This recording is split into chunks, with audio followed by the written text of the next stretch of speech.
네, 윤석열 대통령 2차 탄핵안 표결이 하루 앞으로 다가온 가운데 여당에선 어제 대통령 담화를 계기로 당 내용까지 불거지며 탄핵 표결의 최대 변수로 떠올랐습니다. 민주당 이재명 대표는 특별 성명을 통해 여당도 탄핵에 동참해달라고 거듭 호소했습니다. 이번에는 국회 연결해서 들어보겠습니다. 손효정 기자. 네, 국회입니다. 네, 결국 여당 내 이탈표 규모가 가장 관건인데요. 오늘 여당 분위기 어떻습니까? 네, 친한계뿐 아니라 친윤계에서도 이번에는 윤석열 대통령 탄핵 소추안 가결을 막기 어렵다고 보는 시각이 많습니다. 야당이 모두 찬성한다는 가정 아래 여당에서 8명의 찬성표가 나와야 가결 정족수 200표를 넘길 수 있는데요. 안철수, 김예지 의원을 비롯해 지금까지 탄핵 찬성을 공개 선언한 의원은 지금까지 7명입니다. 탄핵 찬반을 떠나 표결에 참여하겠다는 의사를 밝힌 의원들은 더 많은 만큼 이탈표 규모가 더 늘어날 가능성이 큽니다. 당론으로 탄핵을 반대해왔던 당 지도부 안에서도 균열이 나타나고 있는데요. 한동훈 대표가 어제 윤석열 대통령 담화 이후 질서 있는 퇴진에서 탄핵 찬성으로 입장을 선회한 뒤 대통령 제명과 출당을 논의하기 위한 윤리위까지 소집했습니다. 친한계 신지호 전략기획부총장은 CBS 라디오 인터뷰에서 비상계엄 사태가 충분히 징계 사유가 될 수 있다고 말했고, 김종혁 최고위원도 대통령이 어제 담화로 본인의 임기를 당에 맡기겠다는 약속을 깨버린 거라고 날을 세웠습니다. 다만 친윤계를 중심으로 한 대표 리더십을 비판하는 목소리도 나오면서 탄핵 표결을 둘러싼 당 내용은 더 깊어지는 모습입니다. 김재원 최고위원은 YTN 라디오에서 한 대표가 충분한 논의 없이 탄핵 찬성 입장을 밝혔다며 당대표로서의 결정을 신중하게 했으면 좋겠다고 지적했습니다.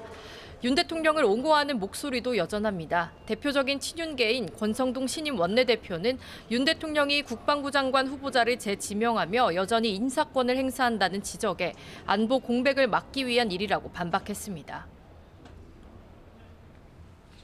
안보 수장을 오랫동안 공백으로 놔두는 것이 국가 안위를 위해서는 바람직스럽지 않다, 저는 그렇게 생각을 합니다. 국방부 장관만은 빠른 시일 내에 임명할 필요가 있다고 생각합니다. 네, 민주당을 비롯한 야권은 탄핵 소추안 통과를 위해서 여당을 연일 압박하고 있죠. 네, 민주당은 탄핵안 표결이 다가올수록 여당을 겨냥한 여론전 수위를 높이고 있습니다. 이재명 대표는 오늘 오전 국회에서 성명을 발표하며 국민의힘 의원들을 향해 탄핵 찬성 표결에 동참할 것을 촉구했습니다. 윤 대통령의 담화를 두고선 국민을 향해 광기의 선전포고를 감행했다고 질타하며 여러분이 지켜야 할 건 윤 대통령도 국민의힘도 아닌 국민의 삶이라고 강조했습니다. 탄핵만이 혼란을 종식시킬 가장 빠르고 확실한 방법입니다. 부디 내일은 탄핵 찬성 표결에 동참하십시오.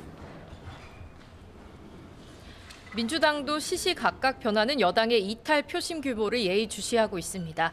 아직 안심할 순 없다면서도 여당 안에서 잇따라 탄핵 찬성 선언이 나오는 상황을 고무적으로 바라보고 있습니다. 전현희 최고위원은 라디오 인터뷰에서 대통령의 담화 이후로 탄핵에 찬성하는 여당 의원들이 더 늘어날 거로 본다며 두 자릿수까지 가능할 수 있다고 내다봤습니다. 이런 가운데 조국혁신당 조국 대표가 탄핵 표결을 앞두고 징역 2년을 확정받으며 의원직을 상실했는데요. 탄핵 찬성표 하나가 줄어드는 것 아니냐는 전망도 나왔지만 비례대표 승계 절차가 마무리돼 표결에 영향을 미치지 않게 됐습니다. 지금까지 국회에서 YTN 손효정입니다.